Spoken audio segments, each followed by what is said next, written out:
Faremos a leitura do texto, como o Reverendo Joel já falou, Êxodo, capítulo 8. Faremos a leitura a partir do verso 16 e iremos até o capítulo 9, verso 7. Meus irmãos, essa semana, acho que praticamente todos acompanharam o acontecimento com a Juliana Marins, a menina de 26 anos, filha inclusive de um ex-pastor presbiteriano, e ela caiu, se acidentou num vulcão e foi montada uma grande movimentação para que fosse feito o resgate dela. Resgates em situações assim são muito complexos e não é algo tão simples de fazer. Esse foi um acontecimento, mas que acabou me fazendo lembrar de outro grande resgate. Talvez não, ele é definido como o maior resgate da era moderna, da Idade Moderna, que aconteceu no ano de 2018. Não sei se vocês vão se recordar, quando 12 meninos, que eram de um time de futebol na Tailândia, mais o técnico, foram explorar uma caverna, que era usual, eles faziam isso com frequência, era um passeio comum para eles, mas naquele evento específico, houve uma grande chuva e uma inundação muito rápida, que fez com que eles ficassem presos e tivessem que adentrar mais para as cavernas, e ficaram cerca de 4 quilômetros cercados por água, num pequeno bolsão, sem comida, apenas com lanterna.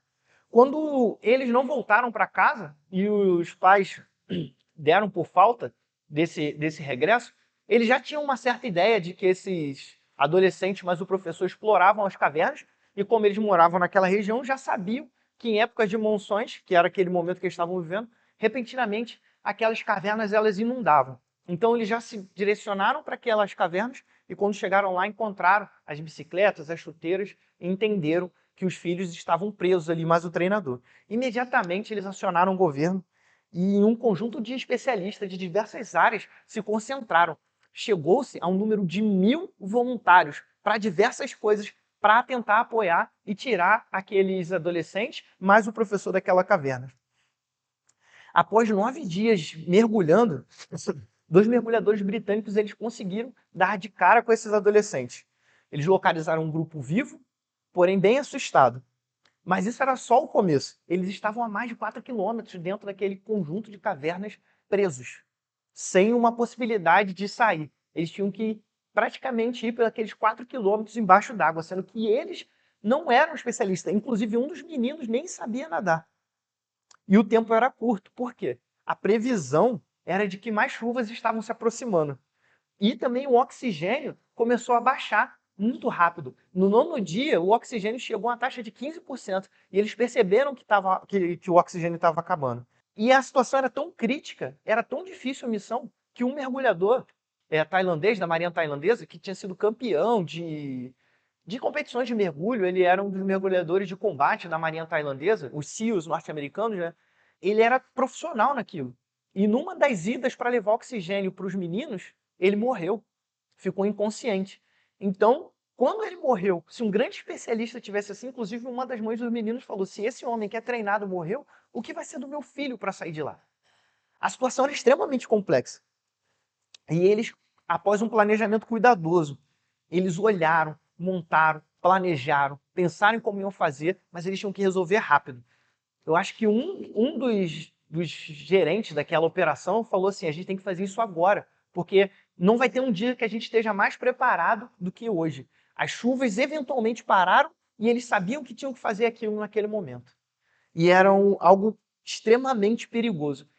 Eles entraram, sedaram os adolescentes para que eles ficassem parcialmente inconscientes e conseguissem sair da caverna sem entrar em pânico e fizeram uma mega operação que levou 3 dias, 4 horas mergulhando embaixo d'água, transportando de um ponto para outro e depois desse ponto para a saída.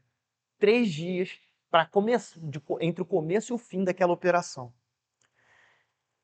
Essa operação ela realmente nos impressiona, não só pela complexidade, mas por tudo que exigiu de todo mundo que participou ali. Eles precisaram ter coragem, eles passaram por sacrifícios, eles precisaram ter planejamento, mas principalmente eles tinham que ter confiança naquilo que eles estavam fazendo e esperança de que eles conseguiriam tirar aqueles garotos de lá, mais o treinador. E de fato, meus irmãos, esse foi um resgate completo. Nenhum deles se perdeu. mas eles precisaram entrar lá dentro e fazer algo extraordinário, algo que a gente não esperava, algo que, humanamente falando, é impossível a gente parar para pensar. A série de milagres que precisaram acontecer, a série de alinhamento de fatores que precisou para que aqueles meninos fossem retirados dali. E quando olhamos para a história também dos hebreus ali no Egito, exposta aqui no livro de Êxodo, podemos perceber que é exatamente assim também o modo como Deus resgata o seu povo. A situação dos hebreus frente às perspectivas humanas era impossível. Era impossível que eles saíssem daquela terra onde eles estavam refém. Um resgate impossível. Então Deus vem e faz o extraordinário. Tira um povo inteiro que estava escravizado de uma terra e leva à terra que ele havia prometido. Isso é a história dos 13 meninos na Tailândia. Foi o resgate mais complexo da história moderna. O resgate de Israel foi o resgate mais complexo da história da humanidade e foi feito por Deus. Aqui nós podemos ver Deus resgatando o seu povo do meio da escravidão. Mas para a gente entender um pouco mais de como foi esse resgate, a gente precisa relembrar algumas coisas. Essa série de sermões é como se a gente estivesse vendo uma série que conta uma história desse resgate. Porque há 2 semanas atrás, quando nós retomamos aqui o sermão de Êxodo, a gente já abordou talvez o que a gente chamaria dos 2 primeiros capítulos dessa série.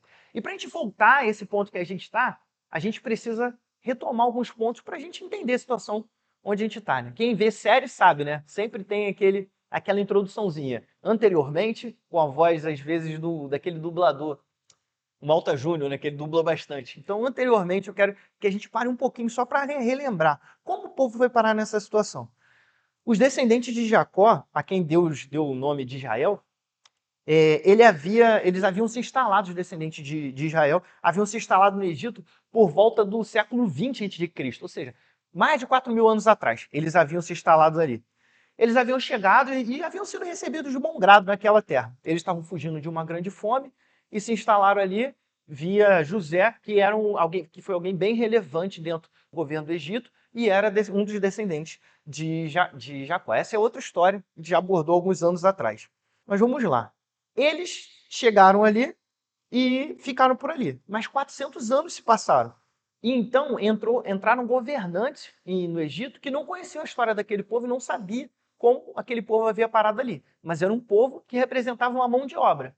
Então eles começaram a explorar aquela mão de obra. E aquele povo que havia chegado de bom grado agora era escravo. E estava escravo naquela terra. Mas isso não foi surpresa. Ou pelo menos não deveria ser surpresa, porque Deus lá em Gênesis havia avisado a Abraão o seguinte, em Gênesis capítulo 15, verso 13 e 14. A sua posteridade será peregrina em terra alheia e será reduzida à escravidão e será afligida durante 400 anos. Mas eu castigarei a nação que os escravizar e depois eles sairão com muitas riquezas. Ou seja, Deus já havia avisado que o povo passaria por isso. Deus já havia avisado que eles estariam nessa situação. Eles seriam escravos em outra terra. Então, este era o momento da libertação do seu povo. O momento que Deus iria cumprir a sua promessa. E Deus, para fazer isso, ele levanta um homem, que é Moisés. Moisés, sei que quase todo mundo conhece a história, então estou cortando um pouco para a gente ver. A situação na época em que Moisés foi chamado, ele estava como um refugiado no deserto, tinha constituído família, estava crescendo ali, e ele, eventualmente, se depara com Deus na sarça e é chamado, vocacionado para ir libertar o povo de Israel, o povo que estava preso lá. Deus sabe que essa não seria uma missão de resgate simples. Por isso ele afirma para Moisés o seguinte, em Êxodo 3,19. Eu sei, porém, que o rei do Egito não os deixará ir se não for obrigado por mão forte. E por isso ele afirma a Moisés que ferirá o Egito com os seus prodígios, porque ele sabe que esse era um meio para sair dali. Quem quiser saber um pouco mais sobre isso, os nossos sermões eles estão gravados. Eu acho que isso foi da sessão anterior, então vale a pena dar uma olhada para entender mais ou menos como a gente chegou aqui. Mas para a gente entender a história, o que foi falado é o suficiente. E cá estamos nós, nesta missão complexa de resgate. Moisés perante Faraó, conclamando 10 pragas sobre o Egito, cumprindo aquilo que Deus havia determinado a ele no deserto. Faraó estava resistindo, mas Deus estava cumprindo os seus prodígios para libertar o povo. Semana passada, nós vimos a primeira e a segunda praga, e agora nós vamos estudar a terceira, a quarta e a quinta. A terceira praga, ela vai do versículo 16 até o 19 desse capítulo 8. Essa era a praga dos piolhos. Não fica muito claro se esses animais piolhos, na tradução que a gente trouxe, eram de fato os piolhos, mas a tradução também poderia ser mosquito, por assim dizer. Independente de qual seja a opção, a gente sabe que são animais hematófagos, né? Animais que se alimentam de sangue, ou seja, animais que se alimentam de nós. Então, acho que quase todo mundo aqui teve aquele famoso programa de índio, de ir lá para o interior, ou algum retiro que chegou e foi picado por mosquito e sabe como é difícil você lidar com isso. Eu lembro que no meu tempo de aspirante, eu dei serviço uma vez lá na Escola Naval, no Carnaval. A Escola Naval parece um cemitério. O Carnaval é o pleno verão carioca, né? E o que tem no verão carioca que tem de abundância? Mosquito. E lá na Escola Naval, era 5 mosquitos para cada um. Só que só tinha uns 20 aspirantes lá na Escola Naval, ou seja, ficou uns 200 só para mim. Eu não consegui dormir. Tamanha foi a fustigação que eu passei naquele dia. Soma-se ao fato de ainda que eu sou alérgico, carregado por mosquitos. Enfim, essa era a situação que se apresentava diante daquele povo. Muitos mosquitos se alimentando deles, e imagine o desespero. Num local que não tem ventilador, não tem ar-condicionado, nem tampouco repelente para você se prevenir dessa situação. Foi a situação que eles passaram. No versículo 18 surge uma figura, a figura dos magos. Aqueles mesmos que a gente viu semana passada que imitaram os grandes prodígios. Eles mais uma vez vão lá para tentar imitar a ação de Deus. Com as suas ciências ocultas, tentar fazer o pó virar piolho, ou mosquito, ou qualquer que seja esse inseto. E passam vergonha, eles não conseguem fazer isso. Eles não conseguem transformar a terra em piolho. Eles, humilhados, são obrigados a dizer que isso foi o dedo de Deus. Meus irmãos, o diabo, como a gente falou na semana passada, ele vai tentar imitar as coisas de Deus. A gente vai ir por fora, vai ver tentativas de imitar as coisas de Deus e em certa medida vai acontecer. Eles vão imitar as coisas, como a gente ouviu semana passada. Mas eles têm um limite. E aqui eles encontraram o limite deles. Lutero tem uma frase, ou pelo menos que é atribuída a ele, que diz o seguinte: o diabo ele é como um cão na coleira de Deus. O diabo ele só vai até onde Deus permite. E aqui acabou a permissão dele. Aqueles magos tiveram que passar vergonha e simplesmente falar diante do faraó. Foi o dedo de Deus. Apesar disso, em nenhum momento do texto, e mais para frente a gente vai ver essas figuras aparecendo de novo, é dito que esses magos se arrependeram ou mudaram a vida deles, ou abandonaram as magias ou o ocultismo. Não, eles reconheceram que aquilo era o dedo de Deus, mas continuaram a viver a vida deles, da forma que eles viviam. Reconhecer que Deus é Deus não faz ninguém mudar de vida. Simplesmente falar que cremos que Deus é realmente o Criador do universo, de toda a Terra, é um passo, mas não é um passo que leva a gente para mais perto de Deus ou para mais longe. É simplesmente uma verdade. Como está escrito em Tiago, capítulo 2, verso 19. Você crê em Deus? Que você crê que Deus é um só? Faz muito bem. Até os demônios creem e tremem diante dessa verdade. Isso não faz distinção. Eles creram que Deus era poderoso, mas continuaram a viver a vida do jeito deles.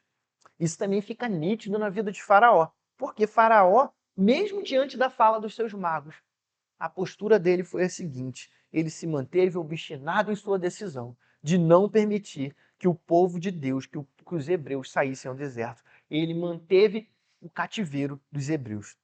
E diante dessa recusa, no nosso texto, a praga se encerra. Não é falado no momento que os piolhos desaparecem, não fala por quanto tempo dura, não fala que Moisés foi lá orar para que os piolhos desaparecessem. Simplesmente se encerra esse capítulo na obstinação de Faraó. E agora, do verso 20 ao verso 32, é narrada a quarta praga, a praga das moscas. Moisés é convocado por Deus mais uma vez para se apresentar perante Faraó. Deus fala que Faraó estará perante as águas e Moisés deve ir diante deles. E o recado era simples: deixe o povo ir ao deserto para adorar a Deus. Porém, o pedido vem com uma condicionante. Se não deixar o povo ir, Deus enviará um enxame de moscas sobre o Egito. Deus deixa claro que este enxame será algo pleno sobre os egípcios. Ele vai falar que é desde o faraó, ele vai dizer que é desde a casa de faraó até a casa dos oficiais, até todo o povo.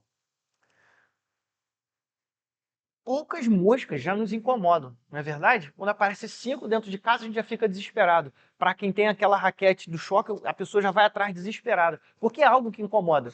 Agora já parou para pensar que ele não falou que eram muitas, era um enxame. Você já viu um enxame de abelha, aquela quantidade de abelha? Aquilo nos assusta. Um enxame de abelha nos assusta, mas a gente sabe que ela não vai perseguir a gente. Agora, um enxame de moscas, ele dá repulsa na gente. Moscas acontece de trazer repulsa, de incomodar. Ele, diferente do piolho, que é um animal que pica a gente, ele incomoda, mas ele não causa essa repulsa. A mosca não. Imagina agora um enxame, uma nuvem de mosca na sua frente. Era essa a situação que ia se apresentar diante do povo. De fato, não dá para a gente tratar com clareza se essa mosca que apareceria lá era aquela nossa inimiga de lei, a mosca varejeira, que incomoda, que faz aquele barulho. Mas era algo incômodo, incômodo a ponto de ser uma ameaça de Deus para os egípcios. Incômodo a ponto de Faraó querer que essa praga pare, porque ele estava incomodado com aquilo. Mas nessa praga acontece algo diferente. E aqui a gente começa a ver uma alteração nesse movimento do que Deus está fazendo ali. Mais uma evolução nesse plano de resgate, mais uma atualização. A missão vai se tornando cada vez mais complexa e Deus vai mostrando mais o quão poderoso Ele é. Até então, as pragas elas haviam sido totais, não tinham feito distinções. Quando o rio se tornou sangue, ele se tornou sangue para todo o povo que estava ali. Quando as rãs subiram, as rãs incomodaram todo o povo. Os piolhos foi para todo o povo, mas aqui Deus faz o seguinte: Deus fala, ele fala que vai mostrar algo mais. Ele diz naquele momento que naquele dia, separarei Gozém onde mora o meu povo, para que nela não haja enxames de moscas. Naquele dia eu separarei a terra do meu povo. A partir desse momento, as pragas passam a atingir exclusivamente os egípcios, que começa a distinguir entre o seu povo e o povo egípcio. A raiz da palavra usada aqui no verso 23 para a distinção, ela não é bem distinção que é usada, mas é uma palavra com a raiz, ela quer dizer redimir, resgatar. É como se Deus, a tradução literal fosse o seguinte: eu farei redenção entre o meu povo e o povo do Egito. Eu redimirei o meu povo do meio do Egito. Eu resgatarei o meu povo do meio do Egito. Ou seja, essa fala, quando ele diz isso, não é uma mera separação, não é uma mera distinção que Deus está fazendo entre o povo do Egito e o povo de Deus. Ele está mostrando que ele está resgatando o povo dele. Por isso essa palavra é usada aqui. Deus está agindo em favor de resgatar o seu povo. Aqui eu poderia fazer um belo discurso triunfalista, falando que o mal não viria sobre nós e que nós seremos preservados em meio a toda essa terra, em todo esse mal. É isso que Deus faz e todo mundo daria glória. Seria fácil fazer isso. Mas não é isso que o texto mostra. Não é isso que a Bíblia como um todo mostra. Na verdade, um comentarista falando sobre isso, ele vai dizer que raramente na Escritura ou na vida Deus levanta um escudo invisível que protege os seus servos da devastação que arrasa os outros. No nosso cotidiano, a gente sabe disso. A gente sabe que as aflições se levantam. Quando nós temos um governante ruim, é ruim para todos. Quando a economia vai ruim, ela vai ruim para todos. O que muda é que Deus ele permanece nos resgatando no meio desse caos. Ainda que passemos por essas provas, ainda que passemos pelas dificuldades, Deus permanece nos resgatando e nos redimindo dia após dia.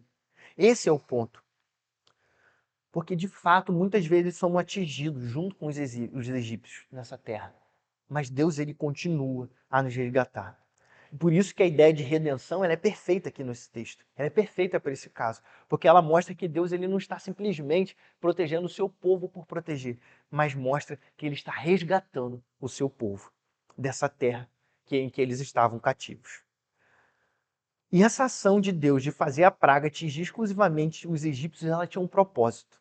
Deus estava se revelando como soberano dessa terra. Ele ordena que Moisés diga ao faraó para que você saiba que eu sou o Senhor no meio desta terra. Quando a gente olha com esse texto com mais calma, a gente vê que essa é a parte central da proclamação dessa praga. Deus ele primeiro fala que a praga atingiria os egípcios, desde a casa de faraó até todo o seu povo. Depois ele fala que fará separação entre o seu povo e o povo do Egito. E aí ele vem com essa declaração. E depois ele retoma os dois temas. Na Bíblia, quando a gente vê isso, a gente chama isso de quiasmo. E o quiasmo ele aponta para o ponto central. E o ponto central é exatamente esse, para que você saiba que eu sou o Senhor no meio dessa terra. O recado aqui é claro, Deus está falando para o faraó. Eu sou o Senhor aqui e não você. Eu sou quem domina essa terra. Você não domina essa terra. Você não tem poder para agir contra essa terra. Você é limitado, mas eu não sou. E eu vou fazer isso para que você entenda. Deus está declarando para o rei, para o soberano, para aquele que arrogava para si o título de ser um Deus, que ele não era ninguém, que ele não era capaz e que ele não era soberano sobre o trono a qual ele havia herdado. Mas Deus era soberano. Essa fala nos lembra a música do nosso amigo e músico Eduardo Mano, que foi por aqui por um tempo e agora está lá em Portugal, e do qual ele diz: Tu és Deus e eu não sou. O faraó tem que reconhecer e tem que entender, assim como nós precisamos reconhecer. Deus é Deus e nós não somos. Nós estamos submissos à soberania dele. Nós não somos soberanos, não somos soberanos sobre a nossa casa, sobre o nosso trabalho, sobre a nossa vida e sobre o nosso dia. Deus é soberano sobre tudo e sobre nós. E assim Deus fez moscas por todo o Egito, desde a casa de Faraó até toda a terra. Faraó se vê numa situação muito complicada. Ele quer a solução para o problema, ele quer a solução para o problema do povo. Ele quer se mostrar como alguém que tem certa relevância, ele quer se mostrar como rei. Porque as moscas não obedecem ele. Se ele fala para um soldado dele que vai, o soldado vai. Se ele fala para o povo que faça aquilo, o povo faz. Mas as moscas não lhe obedecem. E ele sabe que o único jeito de que as moscas vão embora é se ele obedecer à voz de Deus, daquele que declarou que era soberano sobre ele. Então ele diz a Moisés o seguinte: vão e adorem. Ele apresenta essa contraproposta para Moisés. Vão e adorem, mas façam do meu jeito. Adorem aqui, dentro do Egito. Adorem a Deus aqui dentro do Egito. Moisés responde que isso era impossível. O culto dos hebreus não era adequado para acontecer ali no Egito. Alguns dos animais que eles sacrificariam ali eram representações ou eram sagrados, eram representações de divindade ou eram sagrados para os egípcios. Era como se a gente chegasse na Nova Delhi, a capital da Índia, e matasse uma vaca na frente de todos. Nós seríamos apedrejados, seríamos perseguidos, porque para eles esse é um animal sagrado. E o que eles fariam ali seria exatamente isso. Eles sacrificariam e fariam algo que seria abominável para aquele povo. Além disso, Deus havia sido claro para Moisés. A ordem era de que o povo fosse para o deserto e adorasse lá. Então Moisés sabia que não dava para fazer remendo com a lei e com a ordenança de Deus, ao contrário de Faraó. Ele sabia que tinha que cumprir aquilo que Deus havia determinado. Então, então Moisés se mantém firme na sua solicitação. Deixe-nos ir ao deserto, nós não podemos fazer aqui, não seria adequado, precisamos ir ao deserto. Então, na sua tréplica, Faraó diz mais uma vez que ele quer do jeito dele. Ele fala: eu os deixarei ir para que ofereçam sacrifícios ao Senhor, seu Deus, no deserto. Só que vocês não devem ir muito longe do Egito. O Faraó recusa se dobrar diante de Deus. Ele quer que as coisas aconteçam do seu jeito. Faraó sabia o que significava aquele pedido de Moisés. Faraó sabia que o pedido para uma jornada de 3 dias implicava em um caminho sem volta. Aquela negociação era clara para os dois lados. Faraó sabia que Moisés estava pedindo a libertação do povo. 3 dias, uma jornada de 3 dias, naquela época, naquele contexto, muito provavelmente significava uma jornada longa, para um local muito distante, sem precisão de tempo de volta. Faraó sabia qual era o pedido de Moisés e ele não queria atender aquele pedido. Falando das moscas, a praga apareceu uma aqui. Ele sabia o que Moisés queria, que era a fuga definitiva daquele povo, que aquele povo ia de fato agora servir ao Deus deles para sempre. Deixe ir embora o nosso povo para servirmos ao nosso Senhor. Esse era o pedido de Moisés. E a sua resposta é um não. Faraó não queria libertar.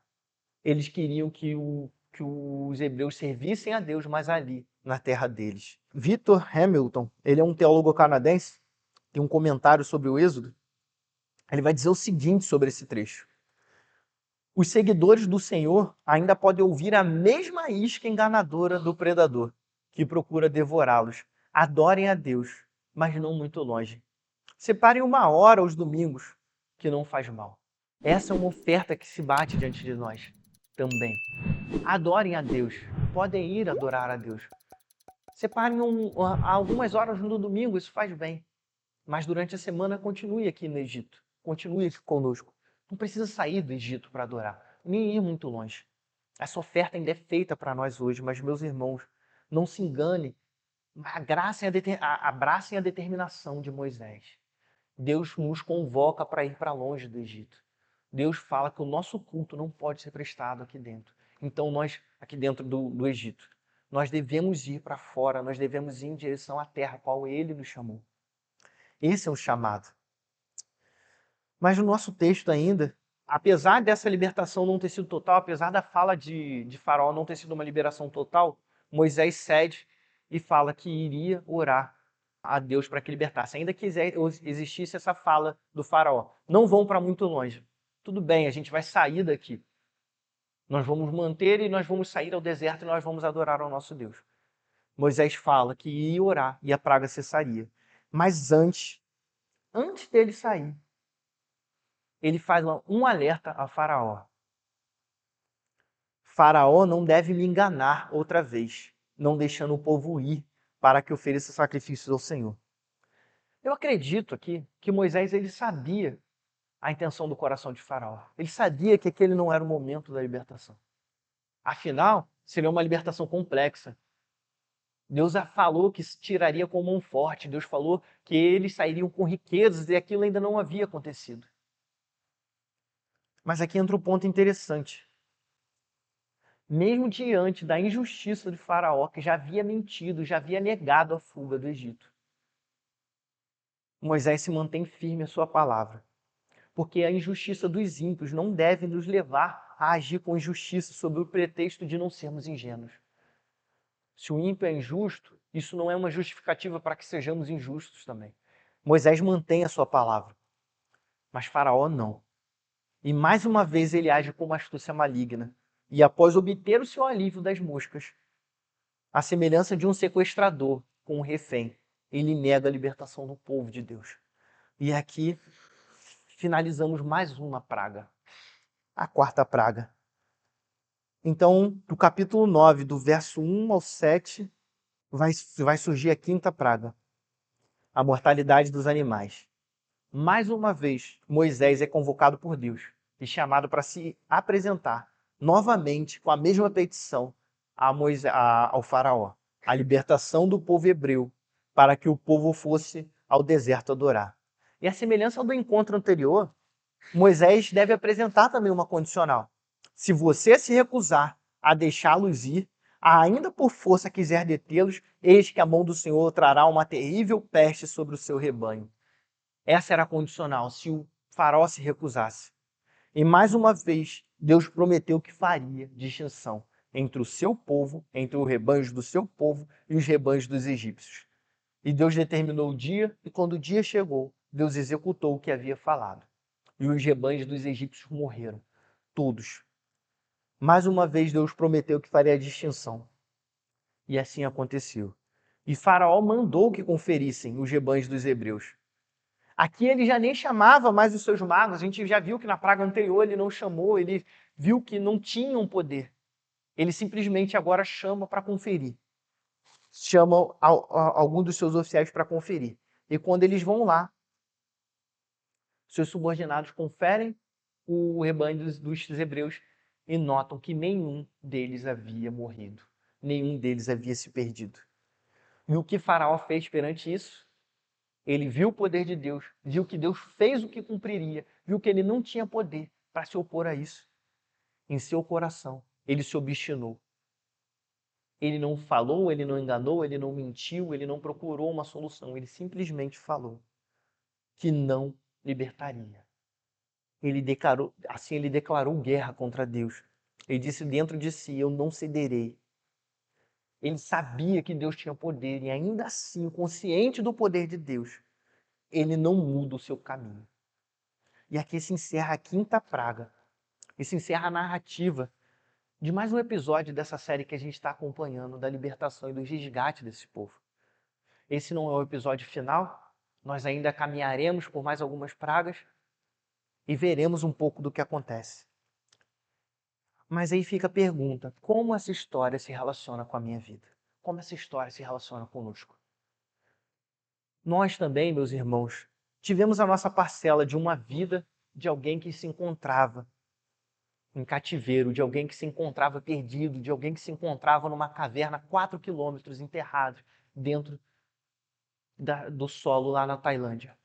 Todos nós, em certa medida, tivemos esse momento, um resgate impossível. Ou talvez ainda haja alguns entre nós que ainda se encontram dentro dessa caverna, perdidos no escuro, sem saber o que fazer.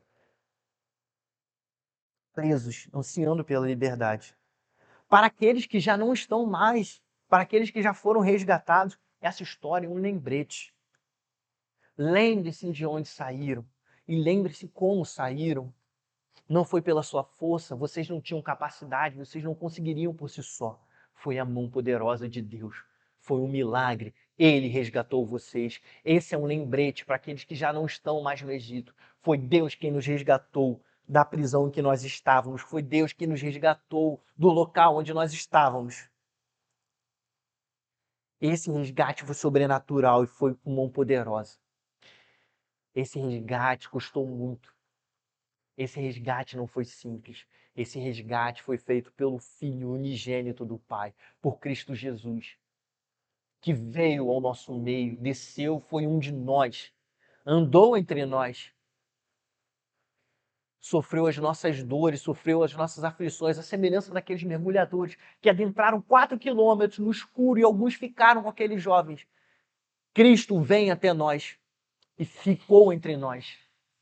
Viveu uma vida justa e perfeita, ele não precisava vir aqui, mas ele veio fazer a sua obra aqui.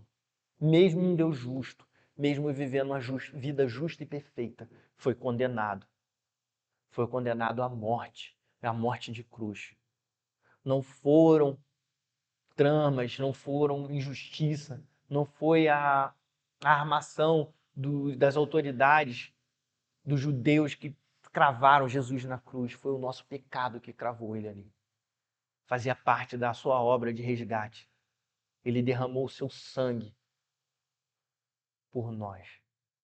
Como nós, nos domingos de ceia, professamos aqui, foi morto e sepultado. Mas ele não permaneceu morto. Ao terceiro dia ele ressuscitou, andou entre nós mais uma vez, subiu aos céus, onde ele está sentado à mão direita de Deus Pai, Todo-Poderoso, de onde há de vir para julgar vivos e mortos. Ele nos resgatou mediante o seu sangue. E nós devemos, ouvindo essa mensagem, lembrar do que ele fez por nós. Sim, de fato, o resgate aconteceu. Mas o fato de ser resgatado não significa que as aflições acabaram, que as dificuldades acabaram. De fato, que na nossa caminhada, nós que saímos do Egito, por vezes enfrentamos dificuldades, por vezes enfrentamos locais perigosos, por vezes caímos e tropeçamos. Para não perder o costume, irmãos, a semelhança de um livro que eu pouco cito aqui, O Peregrino, mas a semelhança do personagem cristão. A nossa jornada é complicada. Para aqueles que já leram esse livro, aqueles que não leram, recomendo, sabem quantas enrascadas o cristão se meteu desde o começo da sua jornada. Já no caminho para a porta, ele cai no pântano do desânimo e precisa ser resgatado. Na entrada da pequena porta estreita, flechas voam na sua direção e ele precisa ser puxado para dentro.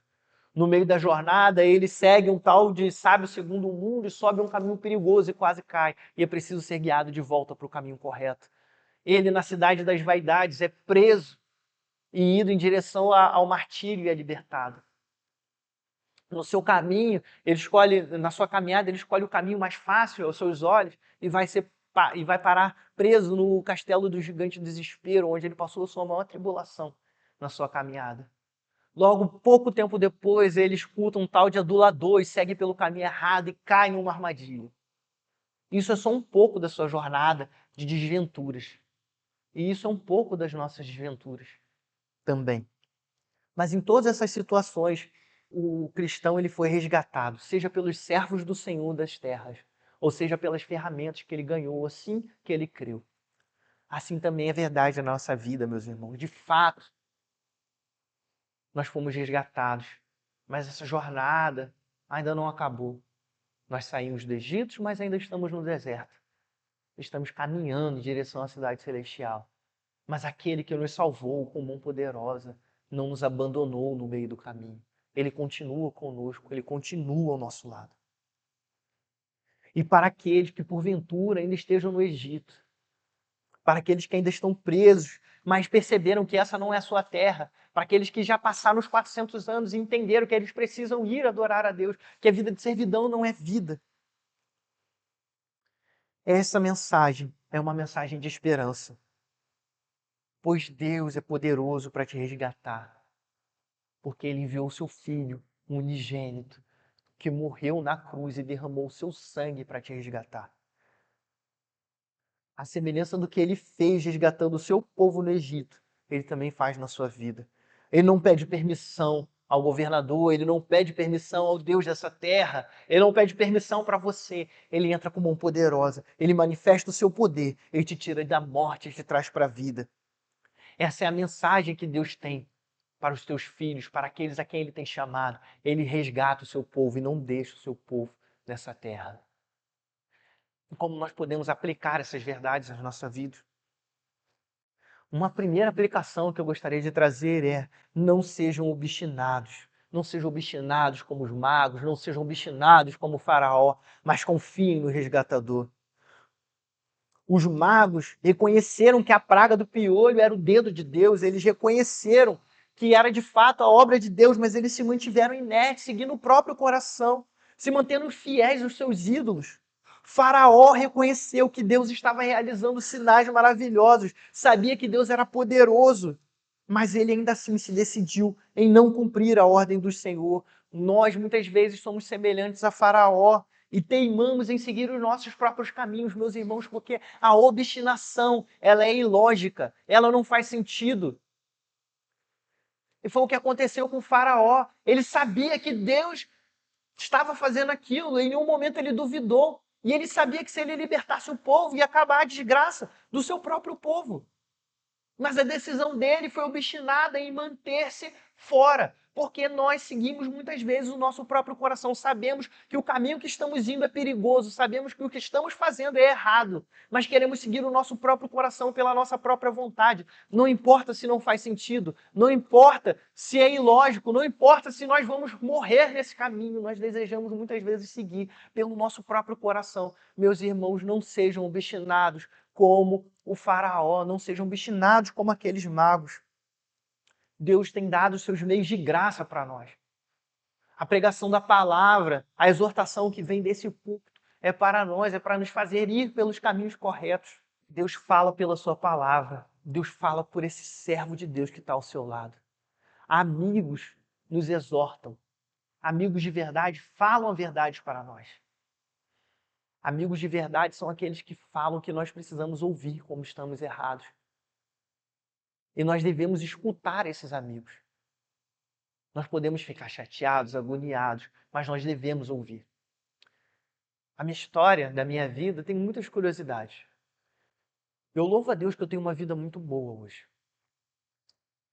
Eu sou filho de uma empregada doméstica, cresci na Baixada Fluminense, não tinha muita perspectiva. Minha mãe se esforçava muito para pagar o curso para mim, junto de meu pai. E eu matava a aula. Nos meus 13, 14 anos. Eu não ia para a escola. Não ia para o curso. Matava a aula para seguir o meu próprio coração. Ainda que as pessoas falassem o contrário. Um amigo, Luciano de Almeida Ribeiro, capitão do Exército Brasileiro, morava na minha rua e fazia curso comigo quando nós tínhamos 14 anos. Um amigo que eu tinha desde 4 anos de idade. Foi na sala da diretora e falou para ela o que eu estava fazendo. A diretora ligou para minha mãe. A minha mãe descobriu. Eu não fiquei chateado com esse meu amigo, porque eu sabia que eu estava fazendo não era errado. Eu agradeço a Deus pela vida dele, porque se eu tenho a vida que eu tenho, se eu estou onde eu estou, foi porque ele me denunciou. Amigos fazem o que precisamos, não o que queremos. Quem anda com você e diz que está tudo bem, não quer o seu bem. Amigos vão falar a verdade para você. Pastores vão falar a verdade para você. Nós temos um pastor nessa igreja. Nós temos amigos nessa igreja. Não sejamos obstinados. A verdade dói, mas nós devemos ouvi-la e segui-la. Uma segunda aplicação é: o nosso culto é para Deus. Então precisa ser agradável a Deus. O nosso culto é para o Senhor. Ele deve seguir os padrões bíblicos. Moisés foi claro em dizer para o faraó que ele não faria a adoração, ele não adoraria a Deus naquela terra, porque não era o modo adequado. Ele não propôs realizar um culto palatável para aquele povo, porque os egípcios aceitassem eles no meio deles. Não, ele se manteve firme, porque ele sabia que o culto a Deus tinha que seguir os preceitos bíblicos.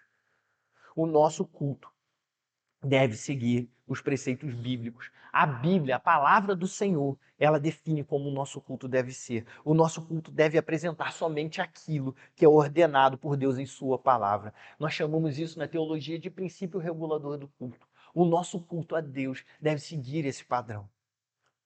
Com isso, eu não quero dizer que nós temos que fazer, devemos ignorar a contextualização e fazer algo que não se adequa nem à nossa época e nem à nossa região. De forma alguma, eu estou falando isso, mas nós somos chamados a reconhecer os limites para isso. Não adianta eu vir aqui e querer colocar um culto que seja agradável para os irmãos, para que eu traga mais gente aqui, botar um telão com o jogo do Flamengo, para que as pessoas ficam vendo o culto e ouvindo o jogo do Flamengo, servir açaí durante o culto. Não é isso, isso não faz o culto ser agradável. O culto ele tem que seguir o padrão bíblico, porque o culto não é para a gente. Eu não estou fazendo um culto para vocês. O conselho não se dispõe e se prepara aqui para fazer um culto para a igreja. Ele convida a igreja e guia a igreja, o pastor guia a igreja a fazer um culto ao nosso Senhor, a Deus, ao nosso Salvador. Por isso estamos aqui cultuando ao nosso Deus, por isso seguimos padrões bíblicos e por isso estamos aqui. O nosso culto deve ser adequado, assim como um resgate. Ele tem um rito, ele tem que passar por planejamento, ele tem que passar por as suas etapas até que ele aconteça. Assim nós também fazemos isso aqui, o nosso culto segue isso. E nós confiamos nisso. Meus irmãos, o meu chamado é: aceitem quem são. Nós somos presbiterianos, nós somos de uma igreja tradicional. O nosso culto é assim. E a igreja está repleta de jovens. Nós não precisamos fingir e adequar um culto para atrair, porque nós ensinamos a nossa igreja a cultuar a Deus. E nós amamos cultuar a Deus. Isso faz parte de nós. Uma terceira aplicação é: sejam justos em um mundo injusto. Faraó negava a libertação frequentemente dos hebreus. Ora ele negava, ora ele mentia, falando que ia libertar, mas não libertava. Em ambos os casos, Faraó agia com injustiça perante Moisés. E qual foi a postura de Moisés? Nós falamos aqui. Moisés foi justo. Moisés mantinha a palavra. E se ele afirmava que ele oraria, ele oraria. Se afirmava que a praga cessaria. Não devemos usar a injustiça do mundo como um pretexto para sermos injustos. Tem uma expressão muito popular: ser crente é não ser bobo. Ser crente não significa que nós somos bobos. De fato, isso é verdade. Nós temos que ser simples como a pomba e prudente como a serpente. De fato isso. Mas isso não é uma justificativa para que sejamos injustos. Se existem pessoas ao nosso redor que só negam impostos e saem vitoriosos com mais recursos para isso, por isso, isso não é motivo para que nós sejamos injustos e também sonegamos impostos. Se alguém vende algo para nós e nos lesa vendendo algo quebrado e avariado, mentindo para nós, nós não devemos pegar esse item e vender para outra pessoa mentindo também, a fim de obter o recurso de volta. Se alguém mente para a gente, a nossa resposta não deve ser mentira para essa pessoa. A injustiça de outrem não deve afetar a nossa justiça. Nós fomos chamados por um Deus justo, e isso significa que às vezes nós vamos sair no prejuízo. Isso significa que às vezes nós vamos nos sentir injustiçados, mas nós não devemos injustiçar. Nós servimos a um Deus justo e devemos viver a nossa vida de uma forma justa. Devemos nisso seguir o exemplo de Faraó. Por fim, uma última aplicação: saiam do Egito. Não fiquem nem perto Saiam, abandonem o cativeiro, abandonem a região onde vocês estão. Nós fomos chamados para sair do Egito. Nós fomos chamados, não foi para servir a Deus aqui no Egito, nem tampouco para servir perto do Egito, mas devemos sair com tudo dessa terra de escravidão. Isso não quer dizer que nós vamos sair daqui e criar uma cidade só de pessoas da nossa igreja, ou viver uma vida monástica afastada desse mundo. Não é isso que eu estou falando. Isso quer dizer que o nosso estilo de vida não pode corresponder ao estilo de vida dessa terra. Nós nos afastamos dessa forma, nos afastamos da vida que tínhamos anteriormente. Nós não podemos viver com a vida que tínhamos anteriormente. Se nós tínhamos problemas com bebida, não faz sentido que eu viva perto de bares. Se eu tinha problemas com mulheres, não faz sentido que eu viva em festas cheias de mulheres. Os meus problemas que me afetavam anterior, eu tenho que correr deles e me afastar. Existe uma história de Agostinho de Hipona que Agostinho de Hipona, ele foi muito suscetível a mulheres, né? Ele teve muitas mulheres na vida dele. E esse foi um grande problema para ele. E certa vez conta-se que ele estava na rua andando e uma de suas antigas concubinas gritava: Agostinho, Agostinho. E ele começou a andar mais rápido. Agostinho, Agostinho, ela gritava mais alto e andando mais rápido atrás dele. E ele andando mais rápido, aí ela falou: Agostinho, sou eu. Você não lembra de mim? Aí ele virou para trás e falou: eu sei que você é você, mas eu não sou mais eu. E saiu correndo. Ele não quis se manter ali. Spurgeon, comentando sobre essa fala de Faraó de adorar no Egito, esse convite que Faraó fazia para Moisés, Spurgeon vai falar o seguinte: a exigência de Deus não é que seu povo tenha um pouco de liberdade, um pouco de descanso em seu pecado. Não, mas que ele deve sair diretamente do Egito. Cristo não veio para o mundo apenas para tornar o nosso pecado mais tolerável, mas para nos libertar completamente dele. Ele não veio para tornar o inferno menos quente, ou o pecado menos condenável, ou nossos desejos menos poderosos, mas colocar uma distância grande entre todas as coisas e o seu povo, e realizar uma libertação plena e completa. Cristo não vem para tornar as pessoas menos pecaminosas, mas para fazer com que elas abandonem totalmente o pecado. Não para torná-las menos miseráveis, mas para acabar totalmente com as suas misérias e para dar-lhes alegria e paz na fé nele. A libertação precisa ser completa, caso contrário, não é libertação alguma. Nós não devemos nos entregar ao efeito de Estocolmo. Vocês sabem qual é essa história? A qual os capturados num banco na cidade de Estocolmo, eles se afeiçoaram tamanha aos seus sequestradores que quando um dos sequestradores casou no presídio, os convidados tinham sido os reféns. Reféns que se apegaram ao seu captor. Nós não devemos ser assim. Nós não devemos ter apego àquele que nos sequestrou. Nós não devemos ter apreço e guardar o pecado em nosso coração. Não, nós fomos convidados, não, nós fomos chamados, vocacionados, resgatados por um Deus forte que nos tirou da terra do Egito. Não amem o cativeiro, amem o resgatador, amem o Redentor. Se afastem. O Egito tem comida, tem cebola, tem os temperos, tem as coisas que nós podemos desejar. Mas não se comparam à terra que emana leite e mel. A oferta de Deus de resgate para a gente não é para uma vida de renúncia, de abnegação. É uma oferta para uma vida de abundância. Eu falei que talvez o resgate de Israel fosse o maior resgate de toda a história, mas eu estava enganado. O maior resgate de toda a história é o resgate de Cristo, dos seus filhos. Deus nos resgatou, nos tirou da terra da servidão e nos trouxe para uma terra de alegria. Meus irmãos, o chamado à santidade, o chamado a uma vida em santidade a Deus não é um convite à renúncia, é um convite à vida plena. É na santidade que reside a alegria. O pecado, ele te escraviza, ele te espanca, ele te traz um prazer falso. Cristo te traz um prazer verdadeiro. Ser santo não é só um objetivo a ser cumprido, é o nosso destino. A santidade nos aguarda na vida eterna. Deus permite que nós vivamos a vida eterna a partir de hoje.